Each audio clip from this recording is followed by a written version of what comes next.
You're listening to the Tuesday Review. Sorry for the late start. We are back. We're finally after back. like 3-4 weeks. I was very ill. I'm sorry, everybody. Yes, we were meant to be back last week, but we got a bit sick. Cal got very sick, and I got a little sick. Yeah. But we are back. I am Nathan, as always, joined by James and Callum. Hello. How you going, boys? Yeah, not bad. So we were our break. Normal listeners would know we attended the Melbourne International Film Festival. Yes. And we saw a lot of movies. In our professional capacity. Not as many movies as we thought we would be seeing. Probably just as well, because I'm not sure if I could physically handle that many originally we movies. were going to do a Like lot 40 more. like 40 But movies, especially you guys got sick towards the end. Callum missed a couple of movies at the end. And I was like, oh, if we did our original schedule... Man, we'd all be dead. I was exhausted. Yeah. Like, Again, you're no longer like 18 and in Berlin, James. Yeah, no, I can't do... Yeah. So we got a lot of movies to talk about. We're going to jump straight in. We're going to keep it very light on the spoilers. Yeah, we're going to do probably no spoilers because a lot of these movies obviously haven't got wide releases yet, or some of them probably won't get typical releases in Australia at all. But yeah, so we went to MIFF. This is the 71st. Which we had to look up. Yeah, because I was like, that sounds like a lot. That's like 1950. Yeah, it started in 1952, I think. Yeah. Yeah, and I was like, wait, good what? effort. Yeah. I mean, I would have trouble if I was like the coordinator. Like, it's 1952. How do you find that many? How do you find international movies? Especially in Australia. Melbourne. Like in America, I can understand, even in Europe, but like in Australia, I'm like, because you'd have to. Were there that many? Reels, Were there that many cinema lovers? Yeah, and you'd be importing these film reels. Yeah, like that were. Anyway, logistically difficult. That's maybe something we can interview someone about. Talk to a historian. Tell or us about the first. Yeah. I'm probably just some nerdy collector being like, I have all these foreign films. What do? Maybe it's just a rich guy who's like, I like art. I like art. We'll call it a film festival, but that just means I can pay people to get all these movies in for me. Maybe. Yeah. It's probably likely, to be honest. But yeah, so I think you guys have never been to MIFF before. The last time I went, I think was 10 years ago, I want to say. And as much as I love movies and as much as I wanted to go back every year, just couldn't afford it, couldn't find the time. And, kept putting it off. But this year we're like, hey, you know what? We're going to go for it.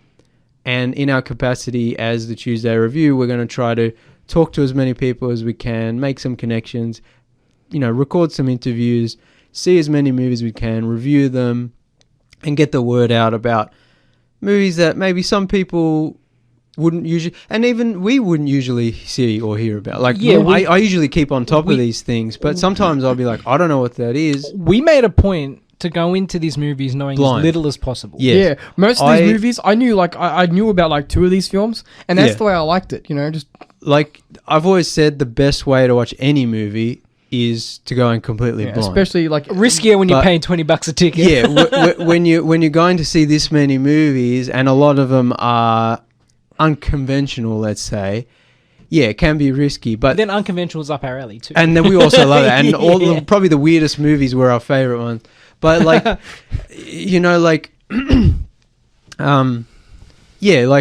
just the best way is just not to know. And I was just picking movies. One based on like where they fit in the time, where they fit in the time, so we could fit them all in. There's no conflicts, but mostly just vibes, or if I knew the filmmaker, or if I saw a picture and I was like, that looks interesting. Otherwise, like I didn't want to know anything. Yeah. And there were some movies where we got in thinking it was one thing, and then it started, and we were like, "What is this? Later. What the hell is this?" And then it ends. It was like, "That's the best movie ever." It's so awesome that we thought it was something completely different, Or it's just like I said, any movie, but especially with these kind of weirder movies, art house, foreign kind of. We saw a lot of Australian films too. Yeah. And we'll talk about this more at length, I'm sure, over the coming weeks. But we're not always the most, we'll say, Aussie movie positive people. The Australian film industry is it's had its ups and downs. Yeah, mostly downs. But I would say we showed up. This year they showed up. Because every Australian movie we've seen this year, both at MIFF and not at MIFF, has been pretty good. Yeah. Which if not surprised great. us. Yeah. Yeah. And usually you're just like, oh, Aussie movie, yeah, that was okay, and you never think about it or watch it ever again. Yeah. But all the movies we saw, I was like, I want to see this. And that's another thing, actually. Every movie we saw We want to was kind of good. see it again. Yeah. Yeah. Like, we didn't see anything that was a complete, No. I think there was movies there was a couple that there you was guys a couple didn't that like. I wasn't 100% hot on. Yeah. But I could rewatch it and maybe appreciate it more at Yeah. home. There's a couple of movies where it would have been better if I had less issues with this, maybe the sound mixing, and there was some issues with dialogue. That's the thing. We had so many different cinema experiences, Yeah. theater experiences, yeah. But maybe otherwise, in a more centralized setting, I might Yeah. have different feelings to some of these. and also films. we were tired and walking And my around ass seeing a lot hurt. of movies. Yeah, yeah. But Yeah. like, Callum dozed off during another movie that wasn't a MIFF movie, but that's another story. But so Yeah. like, what was great was like pretty much every movie was great, and I personally liked all of them. So this is not going to be a should you see it, should you not see it. No, see all of It's them. just- we're going to yeah. be hyping up some films. It's just like some of them we're going to be highlighting and saying these are our favorite. But otherwise, it's like every movie we list is a movie you should put on your radar. Yeah, put on your watch list. Even like the one movie that I had any real issues with, Yeah, it was still a good film. It was just I personally, and we'll get into it whenever we didn't talk about vibe it. with you. Yeah, The script I think could have been a bit better. So what? yeah. It was Yeah. every movie we saw, I was like, I'm better off for having seen it. All right. So we're going to talk about these movies in order which we saw them. Yes. So we saw a lot. I think 18 movies. I'll have to double check that. Don't hold me to that. This, like, we're going to probably do this in two parts. First half we'll do maybe the first half of movies. Second part we'll do. But we'll probably just try to get through as many movies as we can this week, and then do another part next week. We'll go in order of what we saw when we saw them.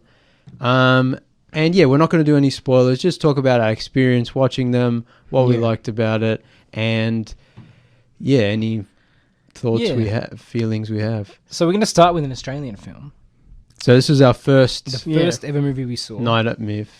And What a movie! possibly one of the best movies we saw. We at MIFF kind of too. got spoiled Yeah. because the first movie we saw, we all enjoyed so much that even though all the other movies were great after, we're How kind do of you like, top it? yeah, it's just like, oh man, we shouldn't Well, have seen I that guess- first. I guess if because we knew. you probably want the highlight to be in somewhere in the middle of the movie of the to pick- experience. I mean, theoretically, you'd want them to ramp the up end, till you yeah. get to Yeah. the best one. Yeah, But it's like statistically, like the best one's probably not going to be the first one you watch. You know what I mean? Yeah. Like there's so many movies that are probably towards the the thing middle is, of the pack. there were so many great ones that we were like, oh, that was so good to start Yeah. with. We kind of got, but then there was like other bangers. Yeah. I like this movie. It's an Australian movie, but I assumed it was an Australian movie in quotes, where it had So- a couple of actors, but yeah. it was mostly like So- an American like a cast. co-production. Yeah. So- Yeah, so it was it's- kind of like, oh, The Matrix is an Australian movie because it was filmed in Sydney. Yeah. You know, like kind of like, you Yeah. know what I mean. I thought it was that kind of vibe it has, going in. It has that vibe. So it's called Late Night with the Devil. Starring, I'm going to butcher his surname, David Dastmalchian.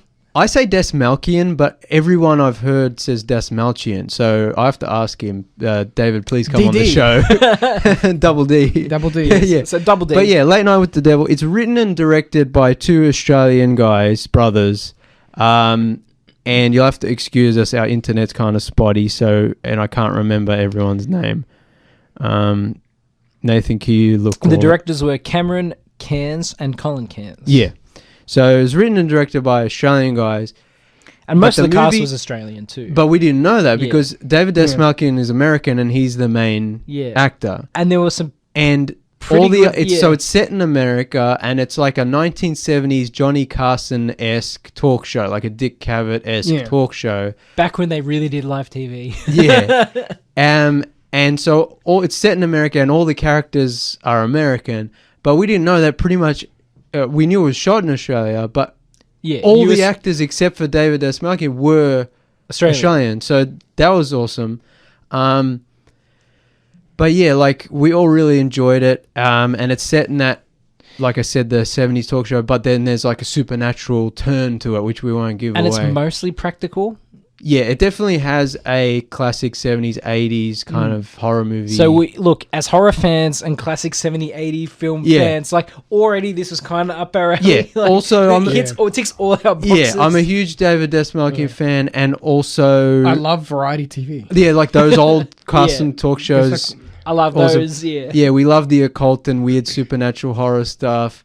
But also this movie's really funny. Yeah. And it just looked great. And also, it looked really good. They did a really good job. So there was so we saw this at the forum. And we were lucky enough to have a Q&A afterwards. Yeah, which the cast and crew had a Q&A. Except David wasn't there because of the strike. Well, yeah. Yeah. The strike actually... Damn you, Writers and Actors Guild. I know. Get back to work. Yeah, get back to work. I don't care that you don't get paid. Solidarity. Yeah. I'm sorry. But what was I saying? Yeah, the Q&A was good because they had some of the actors and the cinematographers there when he was talking about how he could replicate those old... Because he worked in the at some point with ABC, the ABC, but like years ago when they actually had to set up those live big TV live So I mean, calls and it's such. easy to make a movie like that when you have a literal experience. Yeah. Yeah. But also like obviously it takes artistic talent. Yeah. But also like then the movie kind of shifts and there's like outside of that there's like not normal, but non-TV show. Well, because it goes between black and white and color, doesn't it? When they're on and off? There's like different and there's layers to the movie without giving anything away. But it is fantastic. So as soon as I saw it, we posted about this on Instagram. I said that's a future like Halloween must-watch classic. This is a movie it takes that place on every Halloween. So every Halloween, I feel like this would be one you could chuck on, get some friends over, especially if they haven't seen it before. Yeah. And watch it, and it'll be a really fun time. Yeah. Absolutely. Yeah. It reminded me of the Is it Umbrella or A24? Umbrella. Yeah. Umbrella's picking up a lot of these Aussie films, which is good to see. Well, Umbrella's like a main Australian distributor. But again, physical media is in an interesting spot. Yeah, but I think the good thing about them being involved with this movie is that hopefully it'll get a physical media release. Yeah. And I'm hoping, because Umbrella have been really good about releasing like limited edition stuff with like, postcards and posters and cool little trinkets and hands. statues and hands, we'll talk about that. But like, so I'm hoping a Late Night with the Devil's like 4K set with like that looks like it's an old VHS or TV. Oh man, it needs to be like the $800 set, and it comes with the suit. What would you include? Yeah. So you can come into the studio dressed but it should be like the suit in the frame, like a framed suit that's like signed by. Around. Should come with one of those hypnosis wheels. Oh yeah, yeah. Or the dagger. Yeah. Oh man, yeah. Any trinkets. But can you look up if it's got a? I can't remember if they said if it's got a theatrical wide release scheduled. I don't know if it's been planned yet. Let's have a look. See. So. I can't see anything yet. We'll talk about the next movie and I'll... just one more thing. The forum was really cool because the seats were like very stadium, like they're very staggered, diagonal. So we had, even though we got there really early, but the line was around the block. Oh. Man, you know what? This MIFF experience has made us experts in advanced queuing. I always said like we have to get there at least an hour early, but that was if we got there like 45 minutes early, and it was not early enough. No. Having said that, everyone was too busy having a chit chat in the lounge, and we went straight to the seats. But that's what I was saying but even though we kind of sat near the back, like the view was still good. And then we went back to the forum later, and we got kind of more like middle center seats, and it was still a good time. So that was good. But I almost had a panic attack that time because someone asked me to sit in a reserve seat, and I didn't want to get kicked out of the seat. And we were like, "Are you sure?" To the usher guy, "Are you sure?"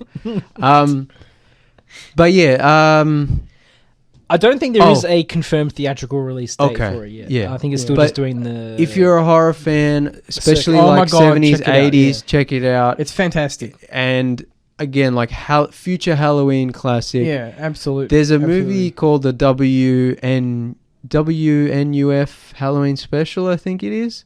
It's a movie I try to watch every Halloween, and it's like it's done in the style of like an old 80s like news special, like this is the special Halloween for the WNOF, like the local news. Local 58 or whatever. Yeah, exactly. And it's done like that, and it's even got fake commercials in between, and it's kind of like I've got a VHS effect on it, so that looks like you've just found this tape. And I got the Blu-ray of it, and it looks like an old VHS cover. And like this movie, for me, has entered that kind of like cult, a companion piece. Yeah, has entered that kind of cult Halloween movie where it's like, I'll chuck this on, and it's like a forgotten TV show, and that's really fun. So yeah, definitely Late Night with the Devil. Check that out. Wonderful movie, yeah. Awesome. And I'm sure if it gets a wider release or a physical media release, we'll talk about it again. Yeah, definitely. The next movie we saw is Biosphere. You want to talk about Monolith? Monolith. Oh, we watched them in between? Yeah, because it was on screen. I haven't got the list. I'm just looking at our thing. The schedule, so yeah. Yes, Monolith was the next movie we watched. So my bad. In addition to seeing movies, we saw most... Mine are in order, Nathan. In addition to seeing movies at the actual theatres, most of the theatres were, cinemas were in the CBD near each other.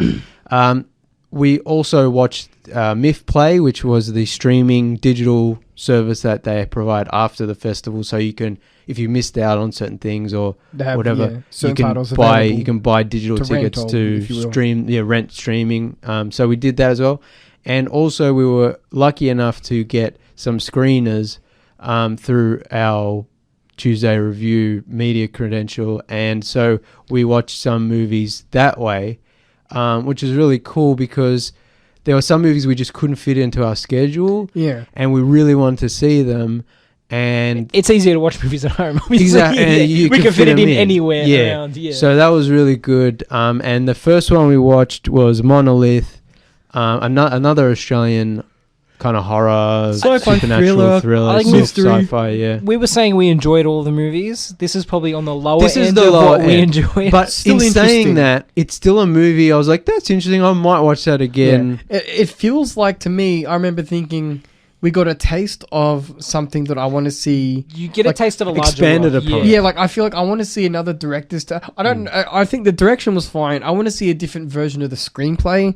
I want to see just more. Yeah. Like whether it's a mini series. It's an hour and a half. I want to see the 2.5 hour. Yeah, version. That's exactly right. Flesh some of the mystery out more. So it stars Lily Sullivan, who was in the Evil Dead Rise movie. And she's a good actress. Yeah. And she's like a disgraced journalist who's kind of blacklisted. No one wants to hire her. Yeah. So instead, she's being given a job at like this unsolved mysteries. It's like a media company. Podcasts. Almost offensive podcast. She's like, I'm too good for this podcast. Excuse us. You gotta get down in the mud with us pigs. And so she's like doing this unsolved mysteries kind of thing. She's like calling people about this mysterious. She's looking into like a black brick. That apparently has supernatural powers or whatever. And she's not taking it seriously. She's just trying to get her old job back at a proper newspaper to be a proper journalist. Air quotes for our listeners. And of course, the deeper she digs, the more she finds out like this might be real. Like there's something going on here. There's that saying, what is it? You stare into the abyss. Sometimes the abyss stares back. Yeah, that's kind of for a movie that takes place mostly just in her house, like at her desk in her like podcast studio. It's pretty effective. It moves pretty well, and the mystery is interesting. The end was whatever, but overall, like it's up our alley. It's got that. It has a good vibe about it. There's like a Lovecraftian undercurrent to it and that I really SCP appreciated. kind of like, we found this object, we don't know what it does, but it's like it appears around the world throughout history and whatever. They tried to weave in her personal backstory with the overall mythos, but I think they don't have enough meat on the bones to make it a compelling argument. Yeah. So like they need because it's an interesting story. All of the characters are interesting. They just need more room to breathe with it and more room to explore. And I don't think with the hour and a half and the way the screenplay was written, they don't really have enough to pay that off. No. So it's like they definitely could have good ideas. On one hand, though, like this, we've talked about this a lot before, especially with kind of mystery and sci-fi and horror and stuff. It's like, on the one hand, I would have liked them to explore more, but also I like that mystery of like we don't really know anything about it. I think my only main problem with this film is there's too many threads, right? If they just focused on, because you've got her personal backstory and there's some mystery I that think links a little bit towards the it larger weaves in mystery. together because you find out like more and more like she's not a good person, and that No. weaves into the mystery of the But then black you've brick also got and what the- the brick represents metaphorically or whatever. But I think it works. But It's with the just- 90-minute screenplay, it kind of just gets a little bit unfocused. I kinda- I don't think unfocused. It's I just think, yeah, I there's see- there's so much fertile ground, and it would be Yeah. nice for them to explore more, but also Yeah. you don't want to drag it out. I kind of see where Nathan's coming from because, like, you know, there's the first gentleman who reaches out to her Yeah, about his personal brick that he has. yeah. I would have either fully focused on that mystery and expanded think- that, or alternatively had less on that and expanded more on her personal connection to the brick. I think also like And that way it seems more focused. at the end of the day, it's a big idea, but probably a small budgeted film. But Yeah. it looked and sounded nice. Yeah. It did, yeah. And it used that one location pretty well. Yeah. And so you get an idea of like the other stuff that's going on, but really it's just like like a bottle Yeah. episode. It's Yeah. It's like a Twilight Zone episode, yeah. exactly. But it has that kind of modern podcast internet mystery, which is. I did like it. It's good, yeah. It was entertaining. Can you look up who directed it? It was Because directed by Matt Vezzelli. yeah, I think it was his first feature film, if I'm not mistaken. It was good. Yeah, but it's just like it's one I would probably watch again eventually. Probably in the lower end of our MIFF movies. He's done one episode of TV, and this is his first one. I'd be interested But in this. I This is would- one where I'd be interested in the special features for as Yeah, well. I'd like to see, and I'd I'd like to see an also. extended edition. Yeah, I don't think they've done. Give me the that much. Vezzelli cut.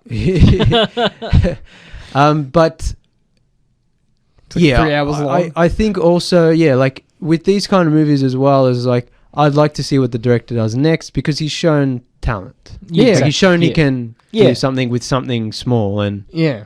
yeah. Yeah. So that was our first MIFF play movie. The next No, movie, that was a screener. a screener. Yeah, The next movie we saw in the MIFF in the theater was Biosphere. yeah. Now we saw Which- that at the Astor. This one was at the Oh, Astor. yes. Yeah, Yeah, another banger. Another one we didn't know anything about. I didn't really. know. I knew it was about like two dudes in space. That's what I thought it was about. Yeah. Yeah. Basically, yeah. And we were very wrong in a way. So yeah, Not that I knew it was about two dudes, right? yeah. I knew it was about that, but I guess I wasn't expecting in the least the way it played out. Yeah, how it played out. Yeah.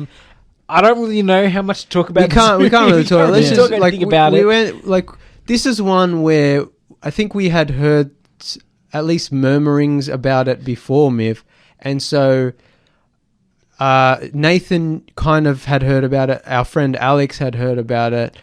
Also, props to the trailer because I watched the trailer of this and it reveals nothing. Yeah. So I mean, Which in today's day and age, Yeah. we saw a trailer during MIFF And if that yeah. almost ruined a movie. Yeah, for oh, us. that's another story. Yeah, but like I just feel like even though we didn't know anything about Biosphere, we kind of had a sense of like people are saying this is good. We know who's Yeah. in it. We know we would like to see this one at Before- MIFF if we can. Before we go too deeper into Biosphere, I just want to point out that it's actually playing locally now, like from September the 1st. So if you're Biosphere, correct, I think it was September 7, wasn't it? well, there are screenings at Pentridge Okay. from the 1st of September. So Okay, cool. if you are interested in some Yeah. of these movies, Out of So all these this- movies, all the movies we're talking about, please Yeah. do not look anything up No, no. about Biosphere. Don't look up Yeah. anything. It's just really funny. So go Yeah. in knowing that it's a comedy. It's not. but yeah, there are screenings But- for some of these films going out, at least for Yeah. Biosphere. So Biosphere is one you should definitely Please check check out when 'em it out. comes out. Yeah. We're gonna take Alan, friend Yeah. of the show, so to go see it. So, we went to the Astor. Astor's great, obviously, for movie fans and stuff. But I'd never been to the lower no, it was weird. area. Usually, you watch Yeah. on the balcony seating area. But they opened the bottom, and there was a Q&A with the director, Mel Eslin, and that was really cool. And she talked about, how the project came about Yeah. and how she co-wrote it with Mark Duplass, who's one of the actors in the movie. And we're a big fan.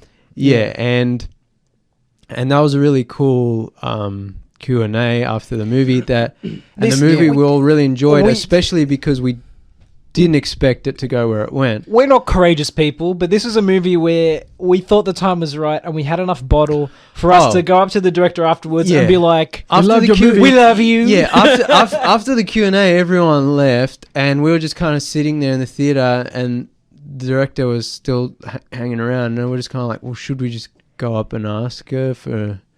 Can we get a photo for the socials? Yeah. Check out the socials for the... Yeah, so... if you want to see what we look like. A couple weeks ago. Yeah, is that our first I think so. photo of all of us? Yeah. We always try to avoid it, especially Callum. Callum was so embarrassed.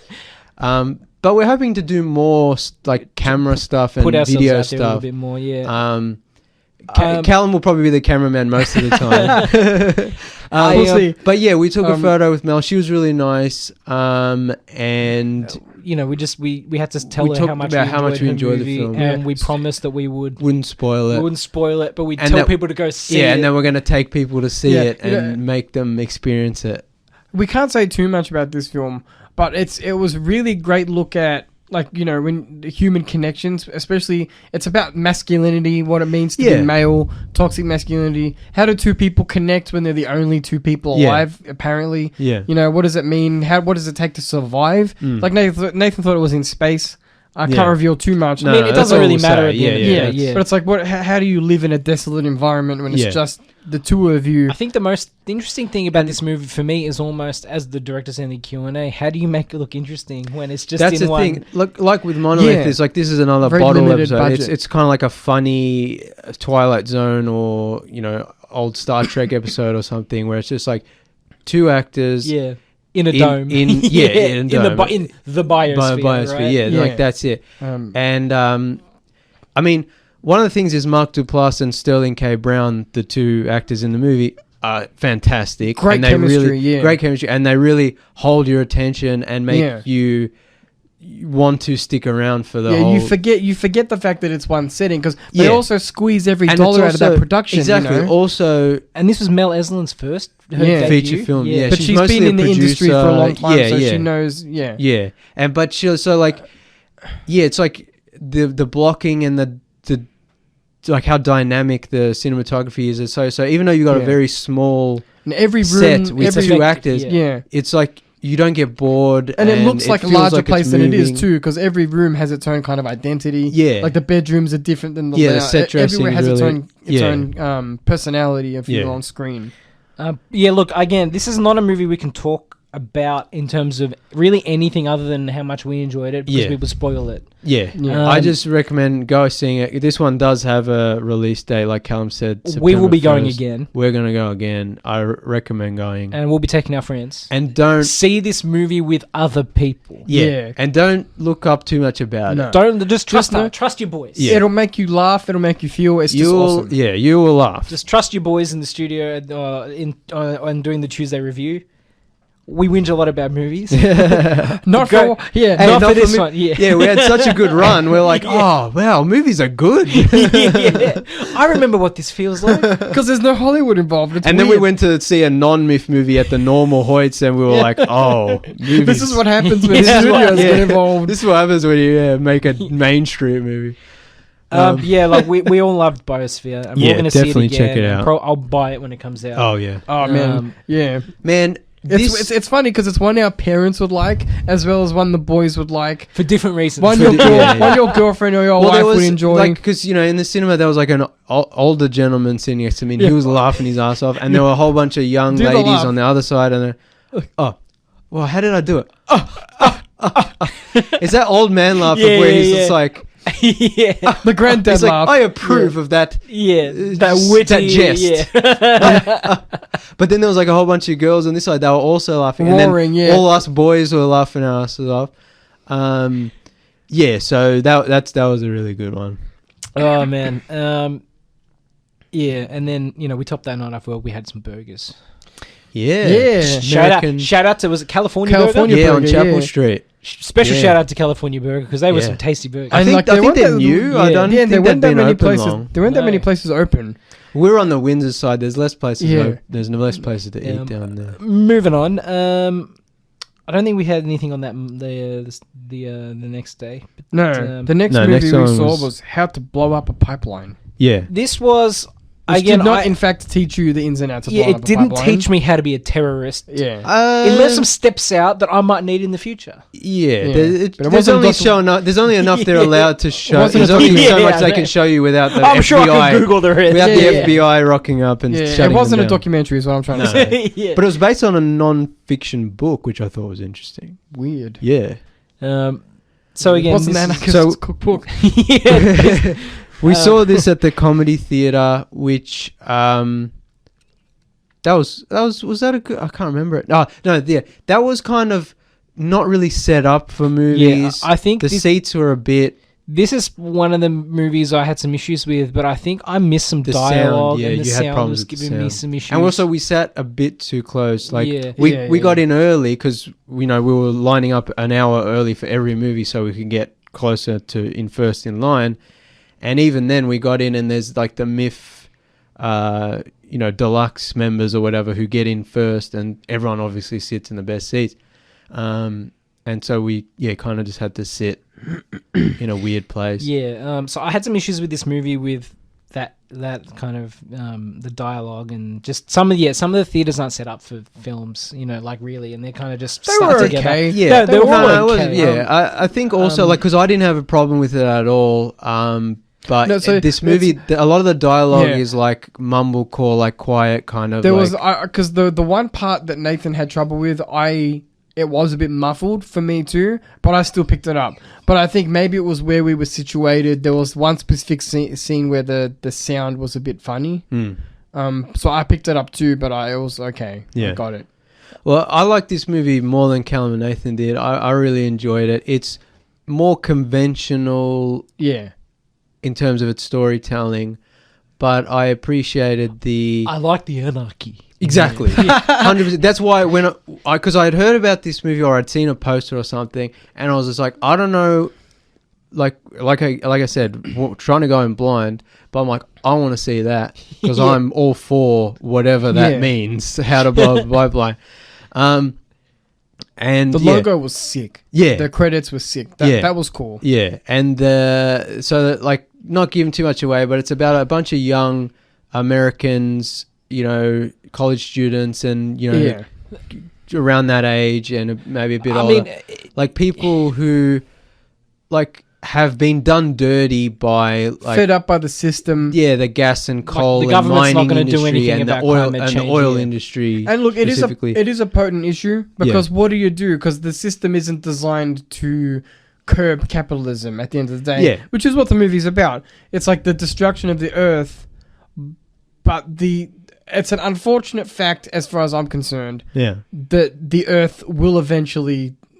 We will struggle. Climate change... We already are. Climate change has failed. It's no longer about stopping climate change. It's about adapting to what's going to happen. Yeah. And so the point of this film is, what do you do when governments and companies are not going to help? So what's They're just interesting? not. What's interesting about it's based on a book called How to Blow Up a Pipeline, which is a sort of non-fiction look at how you sort of peaceful methods and politics and activism that way will only get you so far. Yeah. And how eventually we're going to start having to blow stuff up.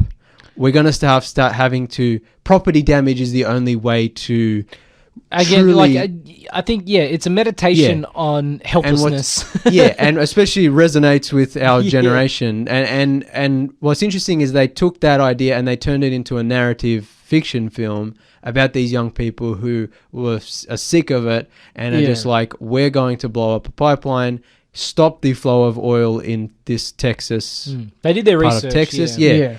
And They did their research so no one gets hurt, but maximum disruption. yeah, exactly. It's disruption. And I like that message of the movie. It's just like, at a certain point, you just have to fight because us going like, oh, well, if you vote for the whole thing is they're not going to make lobbying illegal because everyone makes too much money out of it. So yeah. Especially in America. Like, Australia's one thing where we have problems, but America's like on another level of awful. And this movie And it's like even explores that as well. So it's like I did enjoy this film, but it's like it's related because it's relatable to everyone, even in Australia. Oh yeah. It's like the Around the world, the Labor Party is known as the Progressive Party, but even the Labor Party, even now, not enough is being done, and that's the kind of point of this movie, and why I liked it is because it's like at a certain point you have to be like, there's only so much we can do, quote unquote, peacefully.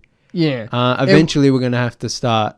Yeah, and it's one of those situations where even if you do disrupt, how far is that going to take you? Because even at the end of the day, you can disrupt all the pipelines you want. Doesn't mean the companies are going to stop. You know what I mean? Yeah. It's like the disruptions are to make people talk. But that's why I won't give away the end of the movie. No. But that's why I like the end of the movie, where it has bigger implications. The one I will say though, I did, as much as I did enjoy the film, because the narrative is compelling. It holds your attention. It is well shot, well directed. The cast is good. I did like the structure of the narrative. The structure was interesting. I did find at points the dialogue was cringe for me. But so what? Like I said, what? Yeah, that didn't bother me. I think because there's like younger characters. Yeah, it was still compelling. Yeah. I think what I liked we've talked about on the show before about how in movies it's fun to watch people put things together, assemble things, kind of plan things, study roll out the blueprints, study things, put together gadgets. The warrior. So it has like the a warrior heist forging. thing about it. Yeah, it's like the warrior forging his sword and armor. It's fun to watch people do that and problem solve. And this movie is basically like almost like a heist movie where it's like, they have to get the crew. Yeah, you have to get together, but not cause any not bring any attention to it. Then you have to get the parts to make the bomb. Then you have to make the bomb, but that's dangerous. And then everyone has to do their part, and then you have to implement the plan of the bombing. And that's why I really like this movie. It's like got that tick, tick, tick, tick, and the exactly. Up until the climax, which is awesome. But that was good. I'm not sure about the release of this film, at least in Australia. I don't know. I assume it'll get at some point. Release. But this is the one I'll definitely want to see again, and I want to get it on 4K if it comes out. I'm hoping. The next movie we saw was The Maiden. Oh man, my favorite. So this is our first double feature. We did How to Blow Up a Pipeline, and then we walked down from the comedy theatre to the Kino. Yeah. And I'd never been to the Kino before. Every time I go to a movie in the city, I just go down to Lygon Street and go to the Nova, or just go to the Hoyts at Melbourne Central. But I never bothered going to the Kino, but now I think I'll go back. And we went back to see a non-MIFF movie there. I will say, having said that about How to Blow Up a Pipeline, I'm fairly certain The Maiden probably won't get a conventional theatrical release. When I say theatrical release, I'm just saying like it'll come to the Nova or it'll come to the Kino again. Yeah. I think the Maiden should be playing at Hoyts every week. Well, but it should. we pretty much all these movies we talked about are quote unquote Nova movies. So more Cinema Nova, movies, Cinema Nova is like the smaller theater with the smaller indie movies, the foreign films.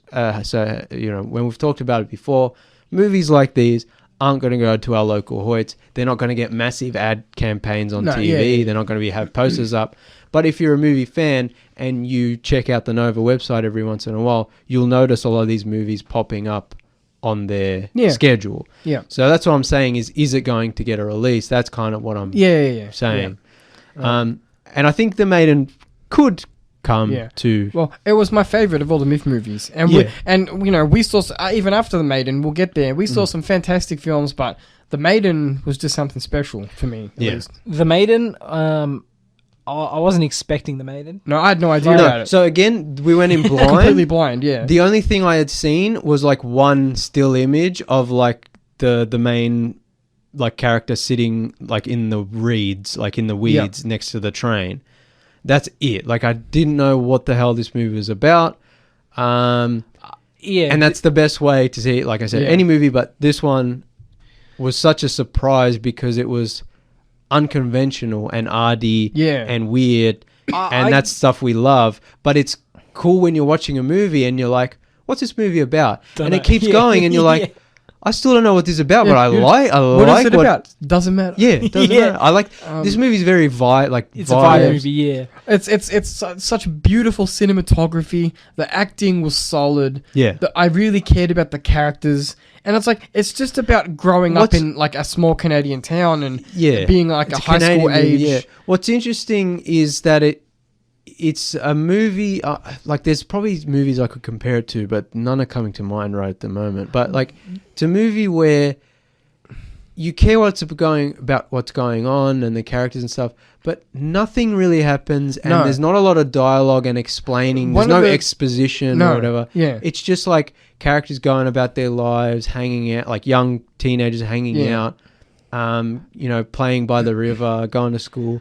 And the story just kind of unfolds naturally. It's like the small dramas of it. It's like Twin Peaks. Yeah. You know, in Twin Peaks, it's like the small drama of a small town. Except it's kind of like that, except there's no big mystery. Yeah, it's like more meditative, less stylized and more. It's very contemplative. Yeah, more raw and just. One of the things I said about it after we saw it was, it's like a slice of life of like of high school coming of age kind of slice of life thing, but it's all got a Werner Herzogness. There's a Herzogness and even maybe a bit of a Lynchness to it. Of like there's this strange, the train, strange. It's the whole thing about trains is very Lynchy. Oh yeah. I guess can we spoil that a little bit? One it's little not a spoiler. It's not a spoiler, but there's like a 3 or 4 minute segment it's of not you just that watching long. it. It's not that long. So there's a scene where like the two teen friends are like walking along the like freight train tracks, and a freight train comes past, and it's just the shot of the train going past, going, and you got the trees and the moonlight going, and it's just a static shot, yeah. and the train, and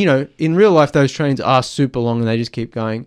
And the shot just keeps going and keeps going. Following the train. Again, this movie was made with no money. That was a shot of necessity. They're just like, we'll film the train. I would like to see. Then, the train can you keeps get going, the director of this? Can you get the director of this one up? But I would like to see behind the scenes, because I assume a lot of it was kind of guerrilla filmmaking almost. Yeah, not guerrilla, but like it looked all location. There was no artifice to this movie.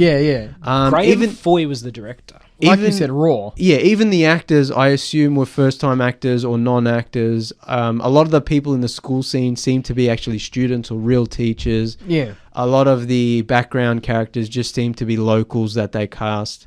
Yeah. And that gives it that raw, realistic feel. But yeah, that train just keeps going and going. And I'm watching this movie and going, oh, I love this. This is awesome. It just keeps going and going. And then it keeps going and going. And I'm like, maybe they should cut. Like, this is getting and it keeps going and going. And I'm like, this is great. I'm back in. Keep going. Yeah. You know, and it's like even the interactions between the characters, it's like some of them are outcasts, some of them are jocks. The way they communicate with each other. You know, there's a scene at a house that's under development.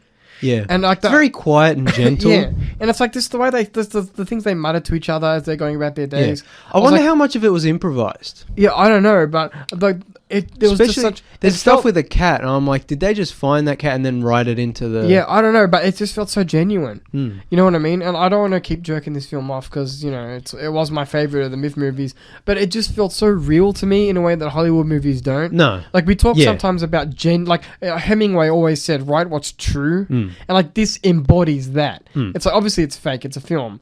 Like it's like a fiction movie, if you will, but there's such a realness to it that it was, even though it was kind of weird, it was so gripping. And like this, like I said, the cinematography, the way they shoot things, like a character walks along a highway for a while, but it's so genuine. There's people probably doing real construction work in the background, and it's like all just in your face. I think it's all tangible. Yeah, but it's just like we love mainstream big blockbuster action movies like Mission Impossible that are highly polished and whatever. But there's also a whole nother side to cinema of this kind of quieter, kind of contemplative, interesting, thought-provoking piece. And both are valid and both are interesting, but it's like usually we don't get to see the Maiden at the cinema because they don't really play it, or you have to go to the and we are simps for long shots. Oh yeah, and just quiet, weird movies. This is we can't really spoil this, or the next movie. No, this movie. The Maiden. Yeah, but it was written. Yeah, it was written and directed by Graham Foy. This is his first feature, but he's done tons of short films. Yeah. So again, like all the movies that have been really good, but like I really want to see this again, and I want to see what he does next. So this is a good thing about MIFF is like there's a lot of first feature films from directors who, and when you get into a film festival as a first time director, if your movie gets in, that's great, and this will get the word out, and so hopefully he'll be able to make something. If there's positive buzz around it, he'll get it to make something else, and then his name will be on our radar, and it'll be like from the director of Maiden. We'll automatically be like, we're going. This guy, I'll be like to the Callum and Nathan, I don't care if we have to go in the city again. We're there. We're going. Our boy Foy has a new one out. Graham Foy is his name. So you're saying that in the future? Okay, yeah. I thought you were saying now he's got it. Yeah. Like, stop recording. Yeah, it's like just Kramer burst through the door and be like, Foy's got a new one, boys. In terms of release, Foy for the boys. Like, I'd like I hope it gets a Blu-ray release, but this is one that I would love to get like a Criterion edition. This is kind of a Criterion movie. It's just like a weirder kind of smaller movie, or it definitely won't get an Australian physical media release, but it might get a North American release, and hopefully we can get it. And maybe we'll have some of his shorts on it if it's got some that'd be cool. The next movie we saw was Perfect Days. Yeah, so we went back to the comedy theatre. This was a double feature film. I wish we had seen these in reverse order. Yeah, that's fair enough. So first we saw Perfect Days, then we saw Cobweb. These were my two most anticipated movies of MIFF. These are the first two movies I bought tickets for. I said, if we miss all other movies, okay, we cannot miss Perfect Days and Cobweb. I said, like, those are... This was our Barbenheimer of MIFF, in a way. Yeah. Perfect Days is directed by Wim Wenders, who's a German director. He's one of my favorite directors. And when I heard this film was playing, I'm like, have to see it. And then Cobweb was directed by Kim Ji-woon, who's a Korean director, who's another one of my favorite directors. And I was like, don't care, have to see it. So the fact that these two were playing back to back on the same day. What a win. That just, perfect double feature. More like Win-Wenders. Yeah, Win-Wenders, yeah. And, so I was like, book those in first and then worry about everything afterwards. So, we saw Perfect Days and we got a bit better seats at the comedy theatre this time around. And you guys didn't have a problem with the sound for this movie this time around. No. Well, even though this this is a quiet... To be fair, this is a quiet movie, but it's in Japanese, so... Subtitles. Yeah. So I don't think you... Yeah, the sound... But also it's a different kind of movie. Yeah. So not giving too much away, but it's wonderful film. Yeah. Beautiful, humanist, like... slow, quiet, contemplative, meditative, slice of life movie. Again, meditative, funny. It's about very empathetic. What's the word? It has a lot of pathos. In it. I think it's like, not spoiling anything. The main character in this movie is Hirayama, and he's a cleaner. Yeah, it's set in Tokyo, and he's like a janitor, like a toilet cleaner, and he goes around Tokyo and he cleans all the public toilets, and it's basically just about a few days of his life. Like he goes around, goes to different places, cleans, meets weird people, gets into some.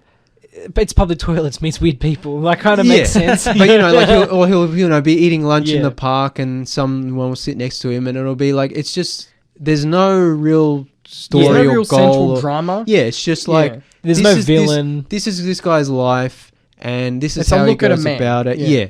And what's interesting is, like with the Maiden, even though they're quite different films, it's a vibe movie. It's vibe, but also like there's no real exposition or dialogue about what this, but you get a sense of who this guy is, where he came from, where he's going, the way he lives his life. And you sort of get a sense of the character and the other characters in the movie, and you get a sense of how he deals with things and his personality and whatever.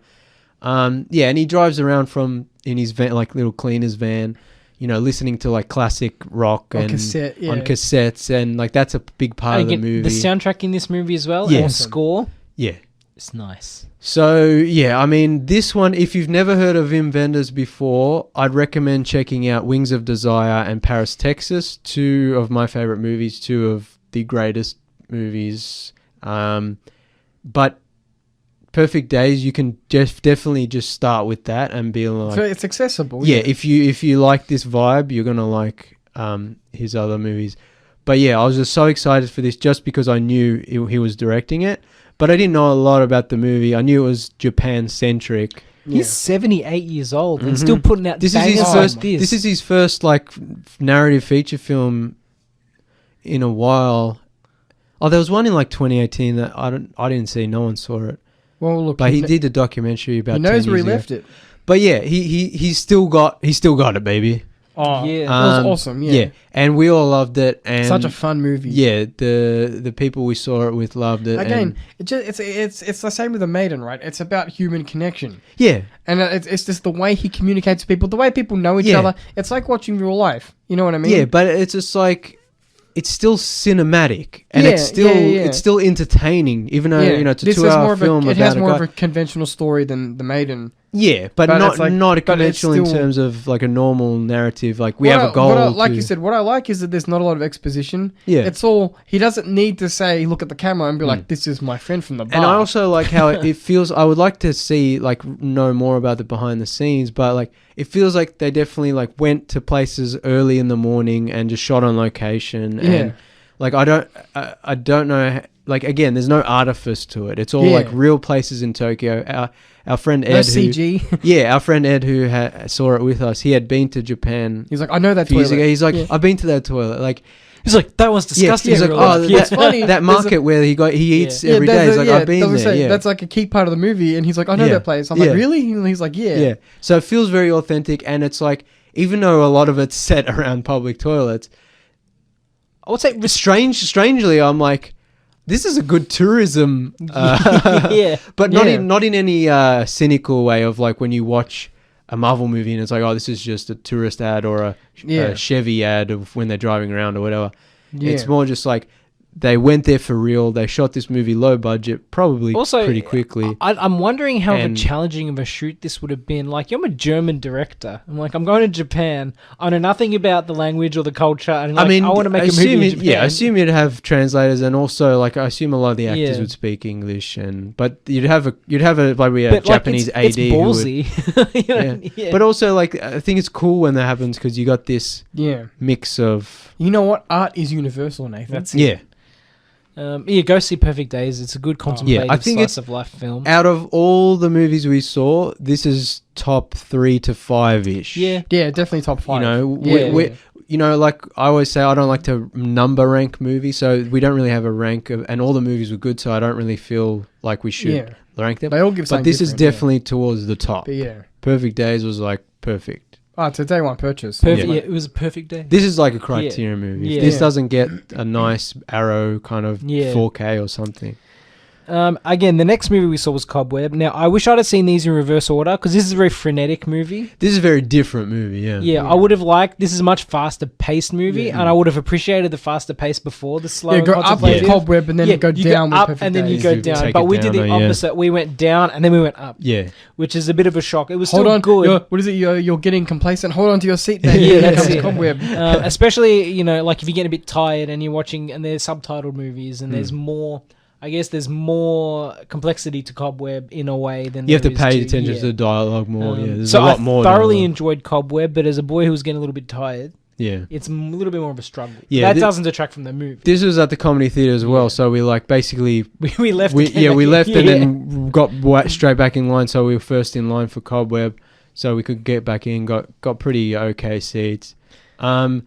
And yeah, this is from Kim Ji-woon, who's a great director. And again, I didn't know a lot about it, but I was like, It's he's essentially directing like a it. I'm comedy. there. Basically, it's set in the 70s, like early drama 70s, comedy. early 70s, I thought it was like a thriller.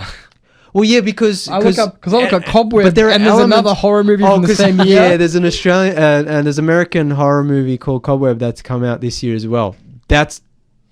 We're not talking about that. Yeah. We're talking about real art, real cinema here. We'll get right back to Cobweb in just a second. The live portion of the show is coming to an end. Yeah. We'll be right back after this with the podcast continuing. You're back on the Tuesday review. Cobweb. Cobweb. Yes. So Cobweb is Not the crappy American. Actually, I don't know if it's crappy. I'm just assuming. not the American horror movie that came out this year, but the Korean. I mean, that's the thing movie with horror that- movies, man. It's like Roll of the dice. 9 out of 10 times. Yeah, It's probably not especially gonna be I watched the great. trailer Yeah. for that one. I was like, eh. But this is the real Cobweb. Kim Ji-woon, I just said, great Korean director. If you've seen Old Boy by Park Chan-wook, Kim Ji-woon did another kind of similar violent Korean thriller called I Saw the Devil, which I might like more than Oldboy. It is insane. I saw it when it came out. I went to the Nova to see it. Like, this is over 10 years ago. That's a divisive comment. You just made. I made. know. I went to see it, and there was a grown man in the audience who was covering his eyes. That's how extreme it was, and it's pretty hardcore. If you've seen Oldboy and you like that, and you want to get into more Korean thrillers, I watched Oldboy for the first time not long ago. Did we talk about it on the show? No, because we were going to get Alam to. Yeah, we're going to watch do Indian a Oldboy. Indian Yeah. Oldboy, which is the weirdest remake of all time. I prefer Oldboy to Cobweb, but go on. No, I'm not saying. I'm saying I Saw the Devil. Yeah, there's a movie by the same director as same director Cobweb. did I Saw the Devil, which is like I prefer. Oh, because Cobweb. No, they're very different movies. Cobweb, yeah. But in that kind of weird Korean thriller territory, you've got a lot of directors. And anyway, yeah.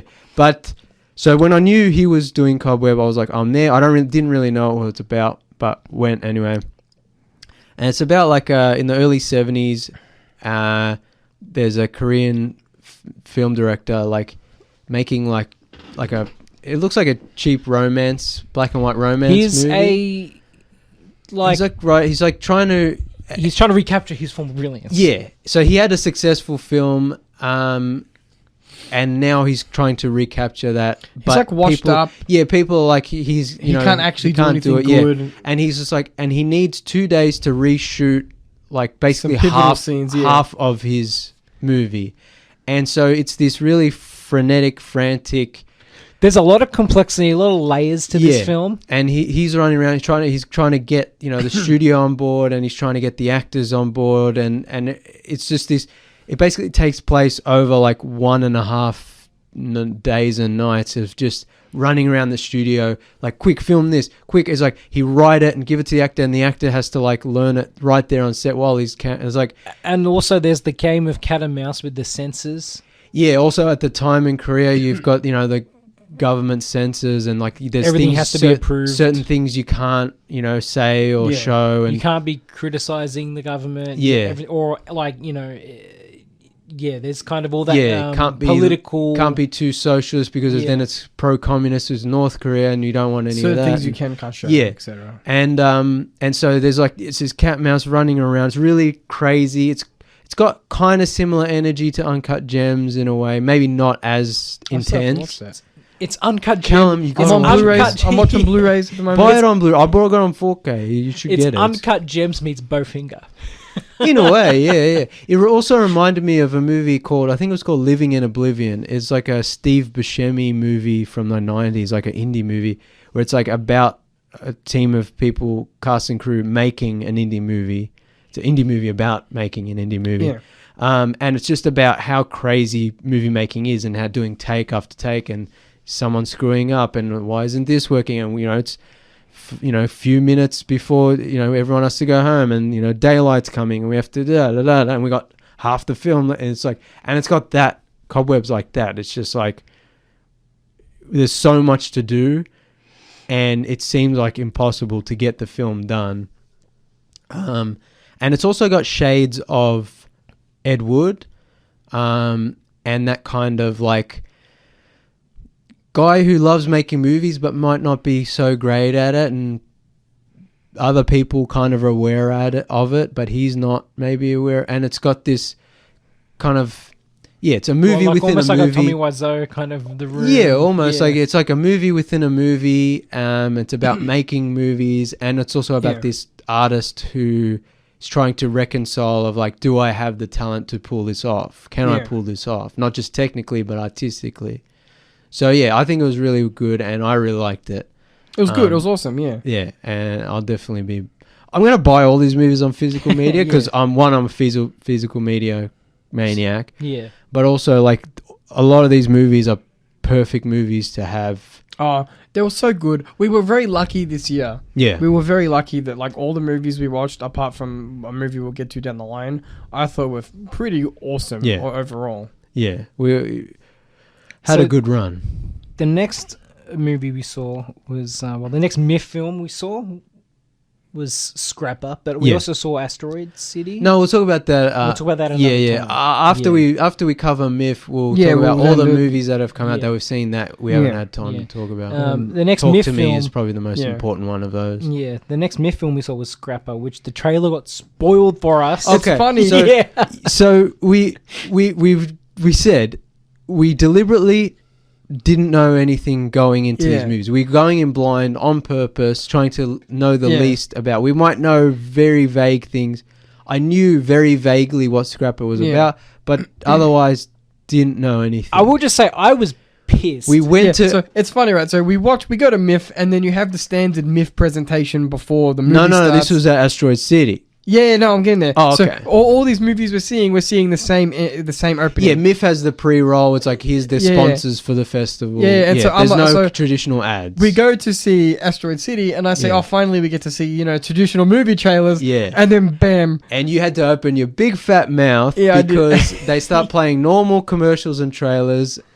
And one of the trailers they played was for Scrapper, which was the movie Basically- we're seeing later which was the in movie day. we were seeing Yeah. like right after that. And it gave away the whole damn movie and showed all the funny bits. And we were just kind of like, oh no, We were frustrated. It was Yeah. frustrating. yeah. Luckily, we saw the movie and it had a few tricks up its sleeve. yeah, it was awesome. And we also all really enjoyed it. yeah, Obviously, we probably would have liked not to To know not anything, see that but trailer, also yeah. the like watching the movie. It's like, okay, it's not just the trailer. There's more going on. Yeah. And the things in the trailer obviously cut in a certain way where they don't happen that way in the movie. So it's not like Yeah. wasn't a complete loss. very funny movie, heartwarming. It's close to a typical film. You know what we, I mean? we It's like saw a this at the standard film. Capitol, which is like the RMIT theater, which I think they mostly do like stage shows and stand-up comedy. I've been there a couple times during the Melbourne Comedy Festival to see like stand-up, but I've never been there to see a movie. So that was cool. It's got that weird roof, with all those Yeah. white things. And we all really enjoyed the movie. It was really funny. It was awesome. Really Yeah. funny, and I want my mum to see it. It's Yeah. also a movie that like Everyone will like your mum would enjoy. Yeah, Yeah. It's like it's the same like Biosphere, where it's like, Biosphere is different because it's got more risque oh yeah, elements. But like all different kinds of people will enjoy it. They'll get something out Scrapper of I it. think is more broad. It's like Yeah, it's more safe for younger and also older Oh, yeah. audiences who would We had queue uncertainty with this movie, though. What do you mean? They had us lining up. Yeah. Yeah. They had us lining up outside, and we're just like, really? Like, we're not sure. We were lining up early, but we're like, are we supposed Oh. to be where we're supposed to be? No. We this knew how- we were supposed to be there. Yeah, because we were outside the Starbucks. Yeah, but the lady went and double checked. Oh yeah. Oh, it's because there was already a few people in line when we got there, and we Yeah. just lined up assuming it was Yeah. there, and then we're standing there. I was like, maybe we should ask just to be sure. And then another lady we got were early enough that there were no. and then another lady got in volunteers, line behind us and was like, "Is this?" And we're like, "We think so." She's like, "I'm going to check." So she went and came back and said, "Yes, this is." I think Right, our good. parents would also love this because they're English. Yeah, it's about It's an English film. a like 12-year-old girl who her mother passes away, and she basically lives on her own. She's Yeah. self-sufficient. She tricks the social services people into thinking she's living with her uncle, and basically she's fine on her own. She doesn't need anyone. she's a criminal. Yeah, she's Say what it is. her, She's a criminal. her and her friend have their schemes and plots and whatever Yeah. to make money, but otherwise she's fine.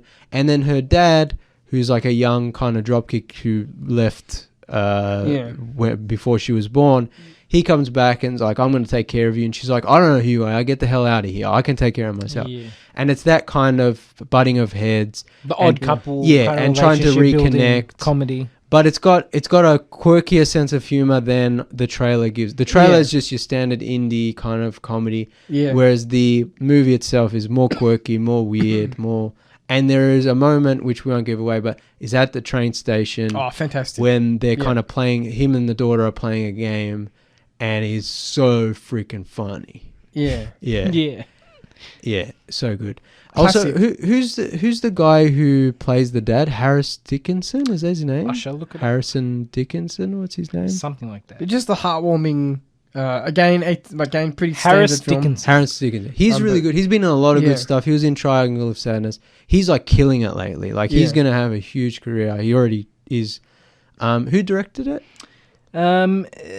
Charlotte Regan directed this film. Yeah, this is awesome.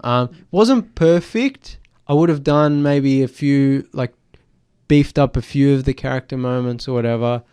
But overall... Yeah, there are some little story strings that they could have delivered on. Yeah, and then it ends, not abruptly, but it's just kind of like... Yeah. The end, yeah. But yeah, definitely worth watching. Definitely something you can watch with your parents or loved ones or kids or whatever. One article I see, like a quote from the director about this movie, just while I'm just looked her up, is a lot of working class cinema is so joyless. And that kind of encompasses the ethos of this movie. I guess if you look at kind of, we'll say, working class cinema, a lot of it... Like Ken Loach, Mike Lee, like very... grey and depressing, with a few exceptions. I think that's what's missing. You're showing a working class environment and it's really just depressing. Also, there are movies like Wild Bill or maybe even Trainspotting where it's like kind of working class but it's like grimy and there's a criminal element.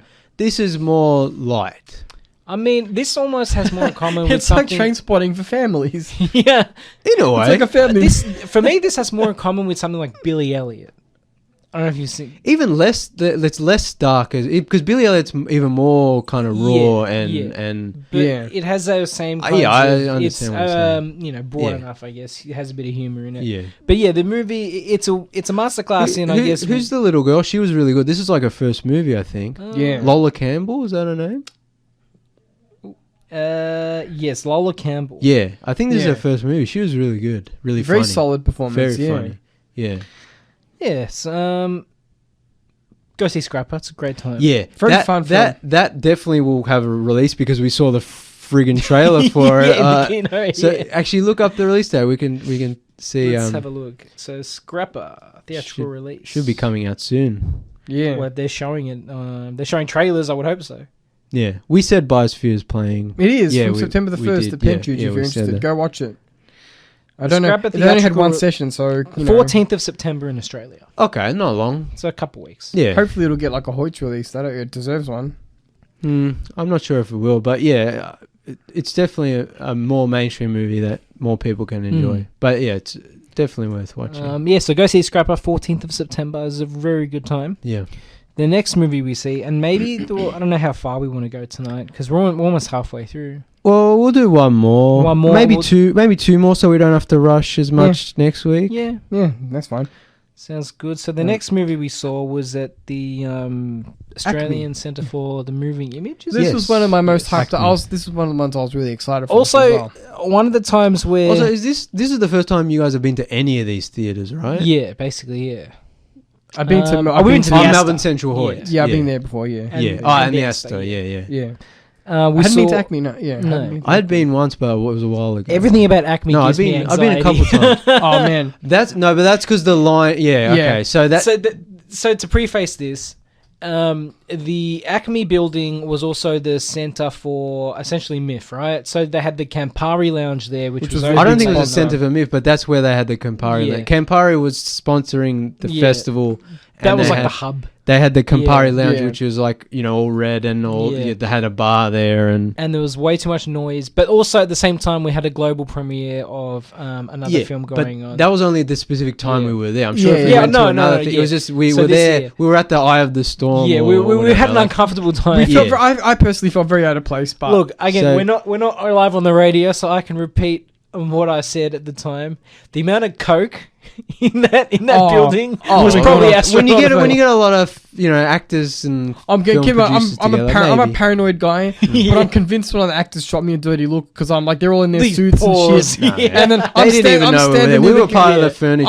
I'm standing near the Campari lounge, looking like just a neck beard. Yeah. So to provide more context, we went to Acme early to line up. Yeah. And they weren't ready for us. Like I said, we were getting there early because there's no assigned seating. We should make that clear. So if you don't get there in line early, you can get really bad seats. Yeah. So I was just like, I don't care. We'll eat dinner early. We get there. Get there an hour early. Like I said earlier, we had that down to a routine. Yeah, and then we would just stand in line and grit our teeth and take it. We got good at it. Yeah, and then when we get in, we go straight to the best seats, or as close as we can get to the best seats, and we go. So Acme, we did that, and we were first in line. And Yeah. we got there. They hadn't even set up where the line was supposed to be yet. Yeah. So we were just kind of hanging around, and they're like, "Oh, just wait down here, and we'll come and get you when the line starts." So then they came down, and they obviously forgotten us. Yeah. So we had to go up to them, and we were like, "Oh yeah, is this the line?" They're like, "Yeah," but that because of the limited space, they had to start the line at the top of the stairs, and the line had to go down the stairs. Yeah. We were on one side on the Campari lounge side. So at the top of the stairs was the Campari lounge. We started the line there at the top of the stairs, and then the line went down. And this happened multiple times, but I think this time especially because we were first in line, they're like, "Why are you guys here so early? You don't have to be here. You guys can sit down." And we're like, "Do you guys know nothing about MIFF? You're volunteering at MIFF. Why are you judging us? Have you not seen the lines? Do you not know there's no assigned seating? And if you don't get there early enough, don't condescend to me." Do you know who we are? Tuesday Review, you heard of it? Yeah. As we're giving out our little cards. As we're trying to make friends in the line, we're like, "Please listen to our show that no one listens to." But yeah, so we get there early, and the guy's like, "You don't have to be." And it's like, "No, we have to be here early." Yeah, it was worth it. It was a bit uncomfortable on the stairs, but we got really good seats. Anyway, and this was one of our most hyped films. Anyway, across on the other side of the steps, so they left the middle of the steps so people could still go up and down. But on the other side, next to the railing on the other side, they had another line for another movie at the other at the other Acme screen. World premiere. Yeah, and what we found out later was that it was the premiere of the Australian horror movie Godless, which unfortunately we couldn't fit into our schedule, but is getting a release by Umbrella. So keep an eye out for that, and we're hopefully going to see it, and it's definitely getting a physical media release. I've already seen the announcement for that, so we're definitely going to see that. I've heard that's good too. But they were lining up for that. And so we're making jokes about the actors and whatever in Campari Lounge and whatever, and that guy's probably a producer or a studio head, whatever. Making jokes about people we've met, whatever. Talking to people in line, whatever. And that's probably why we're like, these guys are especially like, I don't think we belong here. Yeah. And I'm like, no, it's the premiere. That's why there's all the people that dressed up. I just felt very far from the northern suburbs. Like Nathan's like, I feel like I should be wearing a suit. I'm like, don't worry, they're not worried about you. They're getting drunk. True. Yeah. True, yeah. Eventually people lining up for like 30 minutes to get Campari. I'm like, sir, it costs $48. It was probably free for the actors and maybe, crew, but I'm like, that's man, also true. It's not that good of an alcohol. I hadn't had Campari Actually, we should talk about Campari as well, because... I hadn't had it before. It's red. And I knew it was red. Yeah. It doesn't taste like the red. bottle looks nice, but... The bottle looks nice. The liquor by itself... I'm not a liquor guy, but Callum's a bit of a connoisseur sometimes when it comes to the gins and the stuff, and he wasn't impressed. I was underwhelmed. Yeah, it has a very subtle taste. Yeah, it's like something you mix with other alcohols to make a cocktail. For me, Campari would be good as a cocktail drink. Yeah, I'd put it with Control. I wouldn't have it, and especially I guess it's weird that they were doing it with sponsoring. I guess because they were sponsoring it was just you could order a Campari and soda. Yeah, but Campari and soda is weird. Nah, it doesn't work. Yeah, it doesn't work. Yeah. No, because it's a subtle flavour, and you're just adding fizz to a subtle flavour. It's still going to be a subtle flavour. Yeah, just like flat. Yeah, why don't they do Campari lemonade or something with another flavour to complement the actual bitters? Anyway, back to the movie. Yeah. And still, even then, you had more than one. Let me just say. When in Rome. Yeah, what am I going to do? We're supporting the sponsors. What am I going to do? I'm standing here for an hour. We were supporting MIFF by supporting their sponsors. That's exactly right, James. By getting lit. Drinking Campari's too low alcohol to get us drinking during the daytime. But yeah, it's cultural. We were at Acme to see Dario Argento's 1971 giallo film Four Flies on Grey Velvet, which is restored for the film. So at MIFF this year they had a like Dario Argento retrospective where they had restored, they had like 4K restorations of some of his films and were playing those throughout the festival. And I had seen a lot of his films, but not all of them. And I didn't want to pick one of the films they were showing that I'd already seen or that I own on Blu-ray or 4K because I'm like, I want to see a new movie. It makes sense. But I thought it would be fun to fit into the schedule even though, you know, we wanted to see all the new movies and get as much of that in as possible. Variety is the spice of life. Yeah, and we like Jolo. We're like, you know, we've talked about older tone movies on the show before. It's like, this will be fun to see with the boys, you know. You know, to see this on the big screen. Yeah. And so we got good seats. We got there early, got good seats. And the movie was fun to watch, and we enjoyed a lot of it. Personally, not one of his best. It's mid. Yeah, not one of his best. It's like, it has that problem a lot of old Jolo movies have, of like just needlessly convoluted and like too many red herrings. You know what I mean? they try to throw you off the scent of like who the killer is. You know, it's a murder mystery or whatever, but it's like clear who the killer is from the beginning, and it's just kind of... I'm a fan of the private detective in the movie, though. He was awesome. He should have been the main... Like, I would have liked a spin-off movie with him. But the good thing about this movie and, you know, a lot of Jolo movies is just creative camera work. It's colourful. It's nice to watch. Bit cheesy. It's a kind of cheesy. Both in unintentionally funny and intentionally funny, depending also, on the scene. You know, it's and Ennio Morricone did the score, which is cool. It was a good score, yeah. Yeah. It was also shot on film, so it looks good. Yeah, and it's got some nice murdery, stabby scenes, which are fun. It was a shame though. The final climax of the film, there was like a black bar running through the top of it. That was weird. I was wondering what that was. I'm assuming they had trouble with the restoration towards the end. But you'd think they would have fixed that. But if it's an issue with the film itself, there's only so much you can do. Yeah, but even like some movies that are pretty badly damaged, they can do some miracle work if they restore it. But there must maybe they ran out of time. I don't know. I don't know. There must have been a reason for it. But we all had fun. Yeah, it's an Argento movie I hadn't seen, so now I can say I've seen that one as well. Yeah. I think, as you said, it's one of those movies where it's like it's fun to break up the kind of types of movies we're watching. We were seeing like the same kind of contemporary films. It's like good to see. Sort of something a bit cheesy, a bit fun. Just to laugh. We have a drink, you know, watch. I haven't seen it. I really enjoy it. It was fun. Yeah. You know, again, because like it wasn't. It's like Nathan said, it's mid, but considering like the other horror thrillers, it's mid compared to some of his best. It was still really fun compared to some of the horror movies we have been getting. Yeah, but like it's still of that era of like those kind of movies of like they're fun to watch and they have creative elements, even if the whole thing is a bit jank and doesn't all come together. I mean, even from the start, the camera work was impressive. Yeah. It starts with like the band, and you got the guitar scene or down the fretboard. Yeah. Like that's all pretty cool. The scene Callum was talking about with the black line is that like was this cool slow motion car crash, really cool. So I also really liked there's a recurring nightmare the main character has. That was cool. Like Saudi Arabia, that was like awesome. a Middle Eastern country, like getting beheaded. I'm like, that looked really cool. So there are elements of the movie I really liked, and you know, overall, if you're into those kind of movies, it's like one worth checking out if you can. You know what?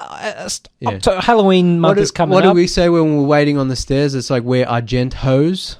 Argent-hos. We're such big fans. Like we get there first in line, awkwardly stand on the steps. Like, you know, sort of Callum was like having hip problems after that. Oh, man. He was like, ugh. Yeah. But worth it. So I think... So we really enjoyed that. I think we had do we have a day off on the next day? Did we see anything? I don't know what day we're up to. Saturday the 12th. Did we see anything? No, we had UFO stuff. We'll keep an ear out for the future for that. We had a very eventful day on the Saturday, which is not appropriate for this discussion, but we'll get there. Eventually we'll be dropping bombs on UFO Twitter. Let's just say that. No, potentially. No, we're not. Yes, we are. Okay, one more post. That's it. Otherwise, it's all threads now, baby. Instagram and threads. Look, unfortunately, man, with the UFO sphere, Twitter's where it's at. Yeah. Should we do Anatomy of the Fall and? Yeah, let me call it a night. So we saw this at the Astor, I believe. Yes. So this is Callum was like, my hip's done. I don't think I can make it. He's like, can someone take the ticket? I'm like, you're an old man, Callum, but we'll try to get someone else to take it. I've been struggling. And we couldn't take. He's like, that's okay, I'll come. And I say, I'll drive you right to the front door of the Astor, drop you off. That didn't bother me. But he's like, no, he was okay. After a while, I was okay. Yeah, I was happy to take the train. I was just like, you know. Yeah, I'm saying this for a reason because we line up and we get pretty close to the front of the line. Not first in line, again, but close to the front. 10 out of 10, most frustrating MIFF experience. So we wait in line for over an hour. We get our popcorn, and we knew it was the front of the line because we're in the placard, in front of the placard that says designated queue MIFF here. placard. Yeah, queue starts here. We were right at... As far as we were concerned, we were living in a society. Continue. Yeah, we had our Camparis. We bought our popcorn, waiting in line patiently. I had my beer, my steamed beer. Steamed ale, was it? Steamed ale. ale. Fine. Yeah.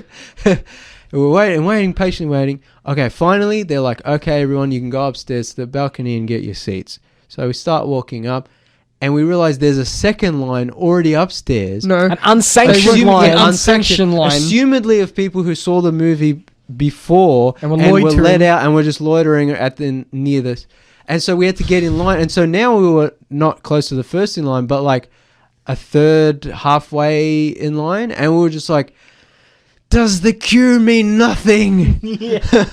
It was very Curb Your Enthusiasm. Like, but we ended up getting not terrible They were seats. okay. We did okay. Yeah. Although I would say someone bought like fish to eat in the cinema. I smelled that. Yeah, I don't know Let what me that tell was. you, that person. Yeah, there's a special circle of hell for people who ate Don't bring canned specific fish. smelly foods in cinema. No, It wasn't an enticing smell. on the train and in any enclosed environment. just there are certain things you can eat where it's like eat it outside. that's not too. There's like if you had chicken nuggets, it's like there might be a smell, but it's like not offensive. No. Yeah. But anyway, The movie itself.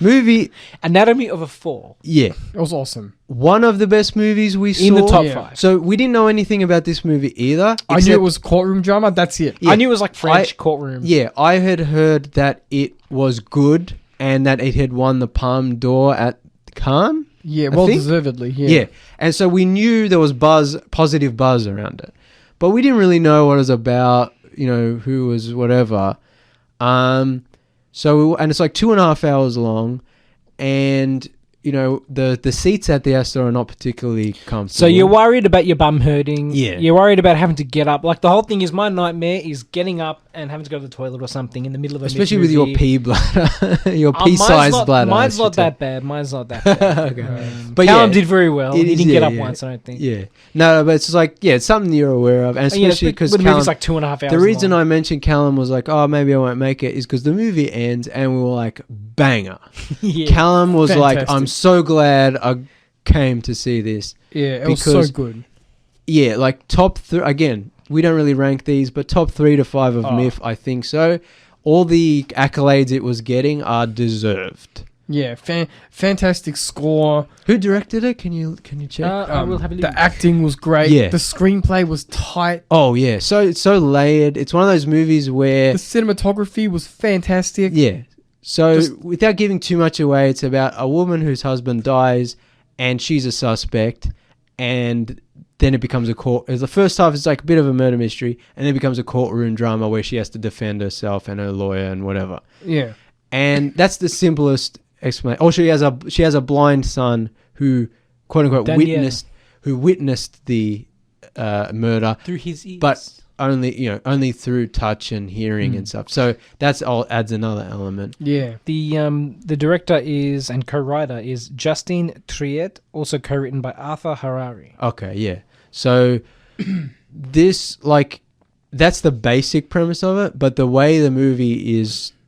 It's a lot more character driven. Yeah, and there's a lot more complex. Like it asks a lot of interesting questions of the ins and outs of the relationship. Yeah. the potential motivations. Yeah, of and all of the different characters, and like revealing more as the movie goes on. During the courtroom of like revealing the behind the scenes of like maybe she did do it, maybe she didn't. the ins and outs of maybe their the husband relationship committed and suicide, maybe he did, and it's just like it's more complex. And all in the middle of all this is the son who's just lost his who dad. has to learn about the uncomfortable details of relationships. His parents between will, people. an adult relationship, and it's just like, we can't really talk about it too much, but it was very well done and very, very layered and complex, engaging, and something that you'd think about a lot after you saw it.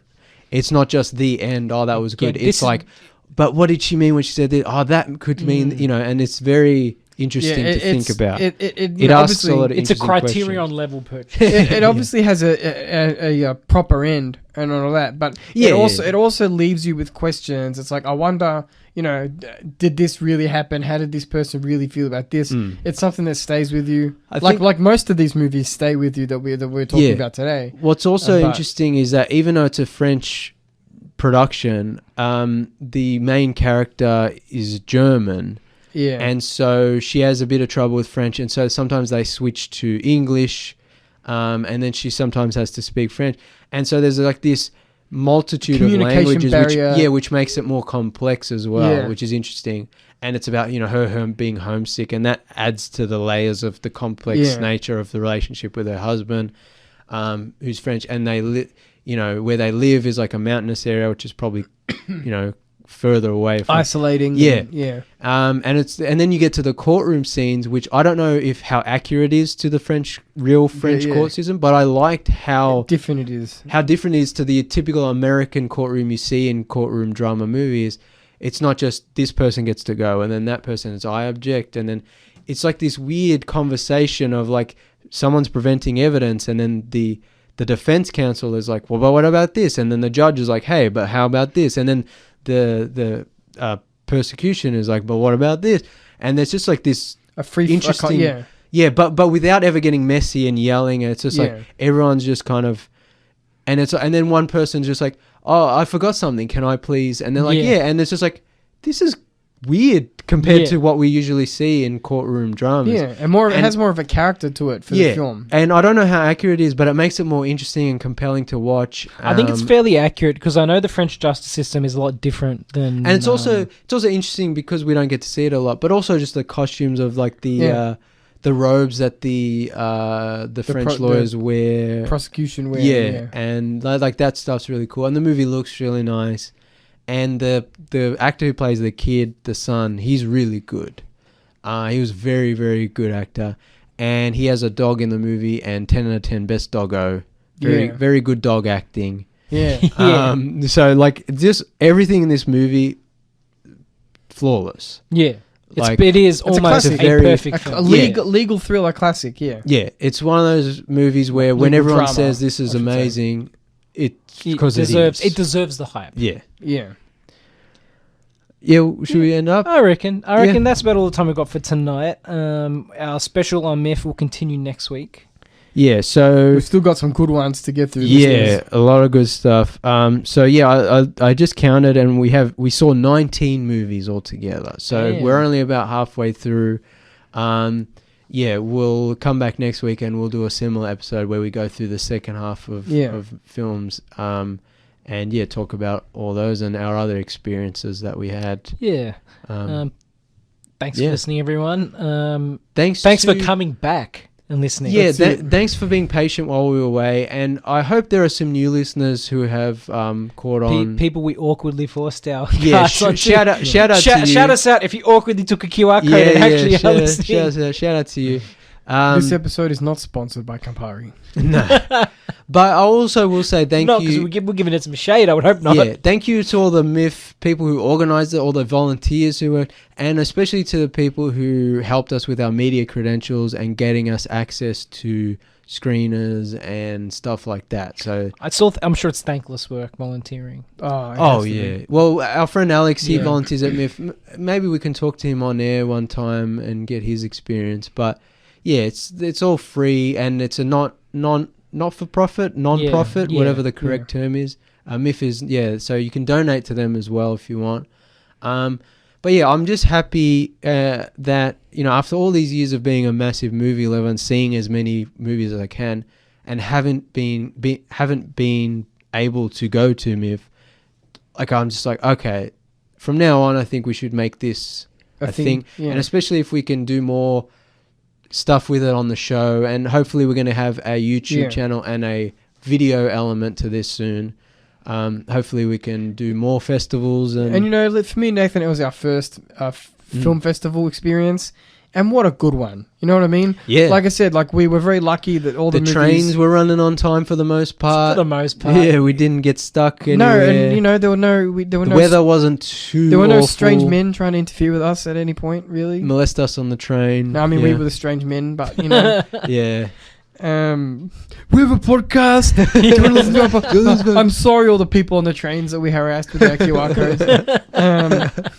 No, but it was just such a great experience seeing all these fantastic films, seeing directors in the flesh, and seeing cast and crew members talk about their experiences. Yeah, the Q&As were really good. There'll be really more Q&As next. It seems like the film industry is in a healthy place, at least independently, is in a healthy place at the moment. I mean, all these films were made before the strikes. Yeah, so yeah, that's true. These films haven't really been affected by the strikes, other than The next film festival will be brought to you by A24. Hey man, Yeah. Hey, Australia's there's cinemas in a there's an spot where we can A24 step movie. up. I think there's an A24 movie here somewhere. Earth Mama. Yeah, that's a good one. Yeah. So, but yeah, if you listen to this and like you're thinking, out of all these movies, I can't see them all. They're all good. We don't want to play favorites, but I think Late Night with the Devil, The Maiden, Perfect Days, and Anatomy of a Fall, I think we can all agree, top notch. Absolutely. And if it gets a wide release and it's easy for you to go, we're going to talk about this movie next week. Also, the adults. Yeah. Oh, no, we'll talk about that next week. Yeah. Biosphere, would you also say everyone probably should check out? 100%. Yeah. I also... I mean, just say all the movies. all of them were good. I can't choose. Yeah. If you do want us to narrow it down, like, let us know. Send us a message. We'll do like a top 3. Yeah. We'll pull out teeth. Eventually is when, if these do get wide releases or physical media releases, we'll probably watch them again, and maybe we can do an actual more, in-depth review. But yeah... Ideally, we would have seen the movie and then talked about it straight away and sort of have a while it was fresh. Yeah, on the street kind of. We're at MIFF, hey everyone. But this is just our first go at it, and hopefully next year we can do stuff like that and talk to people in line and do some video stuff and and we've got an interview with one of the directors of the movie next upcoming in the next couple of weeks. So be sure to. Stay tuned. We got some good content coming for you guys. Yeah, if you're a new listener, welcome. You are now a cousin. That's what we call our listeners. From Waterworld? Yes. Dennis Hopper's Waterworld? Dennis Hopper's Not Kevin Costner's. So make sure you rate, review, and subscribe and all that good stuff. Follow us on Threads, Facebook, and Instagram at Tuesday Review AU. Instagram is probably our main kind of point for communication. We're hoping to start a YouTube channel soon and hoping to get a website started soon. It's all ongoing. We're a work in progress. It's a journey. And be sure to tune in next week. We'll be talking more about our MIFF movie experience. We've got some good ones coming up. I'm excited. Get excited. Even more good stuff. Thanks for listening, everyone. And we'll be back next week. Adios, cousins.